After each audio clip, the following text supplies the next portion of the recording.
అప్పులు as a percentage of total expenditure చూస్తే మా 5 సంవత్సరాల హయాంలో ఎంత తక్కువగా ఉందో అదే చంద్రబాబు గారి హయాంలో అప్పులు as a percentage of total expenditure ఎంత ఎక్కువగా ఉందో తేడా తెలుస్తుంది.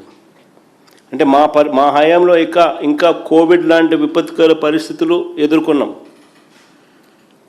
అటువంటి పరిస్థితులు ఉన్నప్పటికీ కూడా పైగా క్రమం తప్పకుండా మేము ఇచ్చిన మాటలన్నీ కూడా నెరవేర్చుకుంటూ మేనిఫెస్టో అమలు చేసినాం.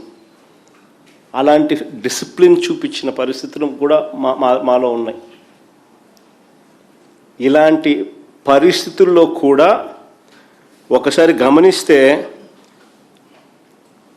ఏ రకంగా యాజ్ అ పర్సంటేజ్ ఆఫ్ అప్పులు as a percentage of total expenditure చూస్తే ఏ రకంగా 2019-20లో 25.59, కోవిడ్ 2020-21లో కోవిడ్ టైంలో కాస్త పెరిగింది.